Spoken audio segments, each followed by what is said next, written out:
My boyfriend got in an accident because of reckless driving and wants me to take the blame because he could lose his job, so I am dumping him. Earlier this morning we were coming back from a party in my car and my boyfriend was speeding and absolutely plowed into cars parked on the street in front of a donut shop. My car is totaled and the other two cars probably are as well. The cops showed up in record time and while we were separated he told them it was me who was driving. The donut shop apparently had video and caught the whole thing and they told him that the video seemed to show him driving but it wasn't clear so they would take his word for it. The cops then wrote me 3 tickets for speeding, losing control of a vehicle, and reckless driving. I was so in shock that I didn't even know what to say and I just signed the tickets. We got an Uber home and got in a huge fight and I was just exasperated that he would do this to me. He reminded me that if he took credit for the accident, he would lose his job and his car insurance would be unaffordable so he couldn't get to work anyway. He'd lose his job because part of his work is driving a construction truck for his uncle. He has so many points as it is hell, to lose his license and not be able to drive for work. He's on pretty thin ice with his uncle anyway so this would no doubt push him over the edge into firing him. I said well my car is gone and my rates will skyrocket. He promised he would help me buy a new car and also help with my increased insurance rates. The accident was about 6 hours ago now and I still haven't called my insurance company to report the accident. Of course,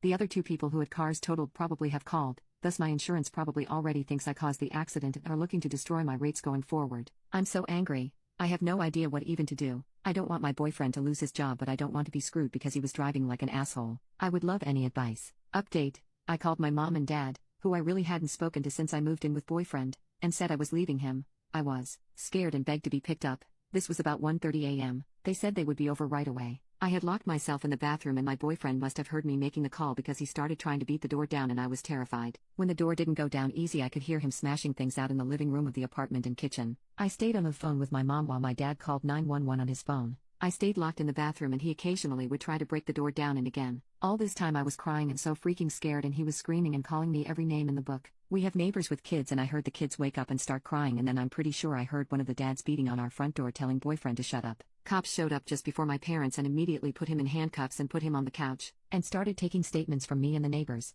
I came out of the bathroom and he looked like a raging, chained up psychopath. Everything, and I mean everything in our apartment is destroyed. Walls, plates, pictures, TV, Xbox, ironing board, chairs, my clothes were thrown over the balcony, my makeup was smashed against the wall, and stuffed animals I was given as a baby was ripped apart. I have no idea how long it was but it was crazy he did so much damage in such a short period of time. My dad and my mom showed up and my mom started bawling because she hadn't seen me in so long. My dad looked like he wanted to kill my boyfriend but with the police there he composed himself really well. We had to stay during the time the police took everyone's statement. It was clear he was going to be arrested for a ton of stuff. I started telling them what caused all this and the story from earlier in the morning. So the officer asked me to get the tickets and it turns out the officer who wrote the tickets this morning is the guy from the night incidents direct supervisor. So they are going to talk today and if need be, maybe go back to the donut place and look at the footage. Then the worst thing of all happened. My mom was standing sort of by the door as they were taking boyfriend out in handcuffs. My mom gave him a really nasty look and he said something like if she goes home with you, you'll just have another who blows her brains out. My older brother committed suicide when he was 17 and I was 10. My mom has never gotten over it, neither have I really,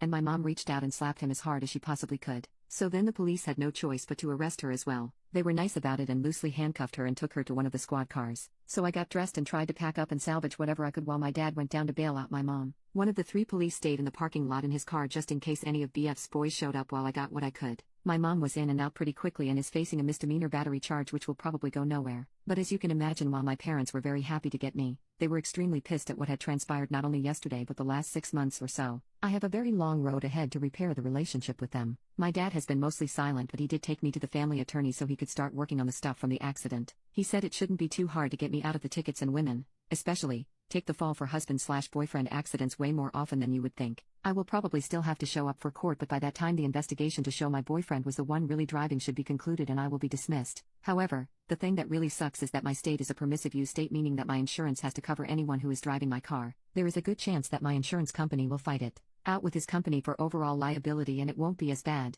but I'm still going to take a massive hit on car insurance premiums for a long time. Another good thing is the lease to the apartment is totally in his name so I won't be responsible for any damages there, plus I didn't do anything to put holes in walls, and I can just walk away from that. This whole thing sucks so much because even after all that happened and as crazy as he was, I know I still have feelings for him that I need to get in serious therapy right away to start dealing with.